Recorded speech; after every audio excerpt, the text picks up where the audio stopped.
Nevada, home to neon lights, nuclear secrets, and the wildest frontier towns in the West. But before the casinos, this was a lawless desert where fortunes were made and lives were lost. This is the real history of Nevada, and it's crazier than you think. Whispers of the Desert, Nevada before the name. Long before neon lights cast their glow over desert sands, the land that would become Nevada pulsed with the spirit of ancient tribes, the Goshute, Paiute, Mojave, and Washoe, whose stories echoed through canyon winds and mountain silence.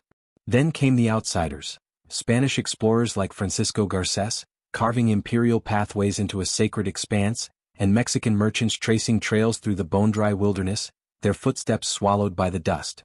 Jedediah Smith, Peter Ogden, and the scout Rafael Rivera followed, naming Las Vegas for its hidden springs, where water shimmered like a mirage. Mormon settlers soon descended, building adobe forts and planting the seeds of permanence in a transient land. The Spanish Empire, Mexico, Deseret, all claimed Nevada, but none tamed its wild soul. Beneath the clash of cultures and flags, a deeper story brewed, of resistance and resilience, of shifting borders and buried legacies. Nevada was never simply taken. It was conjured, shaped by fire, faith, and forgotten names that still haunt the rocks and rivers of the Silver State. Silver Shadows, the birth of a territory. In the aftermath of war and signatures inked on the Treaty of Guadalupe Hidalgo, the vast, sunburned lands of Alta California slipped from Mexico's grasp into the expanding hands of the United States. Among these lands was a harsh, enigmatic region, future Nevada, where dust-laden trails guided gold-hungry dreamers westward. As wagon wheels carved into ancient earth, the land shifted in identity, from Mexican soil to American territory, from the ghostly edges of New Mexico and Utah to a name born from mountains, Nevada.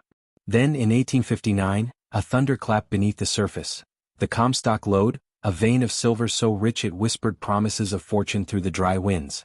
Beneath Virginia City, picks struck treasure and greed alike, setting in motion a feverish pulse that would forever shape the destiny of the desert. It was no longer a place to pass through, it had become a place to claim. Where mountains divide, the day Nevada broke away. On March 2, 1861, beneath the looming shadow of snow-draped peaks, a quiet but monumental divide occurred. Nevada tore itself away from the vast Utah territory. Carved out by congressional decree and baptized with a name echoing its rugged heart, Nevada, drawn from the Sierra Nevada meaning snow-covered, emerged as a land newly defined. No shots fired, no parades held, just the silent stamping of a new identity on old soil. Today, lonely markers in Lincoln and Nye counties whisper of that separation, standing like ghosts on the borderlines of history, where wilderness became its own. Born by wire, Nevada's midnight ride into statehood. In the throes of civil war and on the eve of a decisive election, Nevada clawed its way into the Union, not by numbers but by necessity. With fewer than 60,000 souls and 2 failed attempts to deliver its constitution, Nevada resorted to an unprecedented move, sending its entire charter via telegraph, line by painful line, across the continent at a staggering cost. On October 31, 1864, the reply finally came: the pain is over, the child is born. And Nevada was reborn not as a territory but a state, just in time to help fortify Lincoln's re-election. Though its electoral weight proved unnecessary, the Silver State's rich veins and fierce loyalty to the Union made it a precious ally. As gold whispered promises from its southern deserts, Nevada's borders swelled again and again, greed and grit carving out the rugged shape we know today.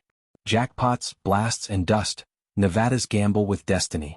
As fortunes flickered and faded with the collapse of mines and fields during the Great Depression, Nevada rolled the dice on reinvention. In a single breath of legislative boldness in 1931, the state legalized gambling and offered quick divorces, turning heartache and hardship into high-stakes opportunity. Neon lights soon pierced the desert night, but just beyond the casinos, another gamble rumbled beneath the soil. The Nevada test site, a desolate expanse outside Las Vegas, became ground zero for America's nuclear ambitions, where the sky flashed and the earth trembled under the weight of war-born science.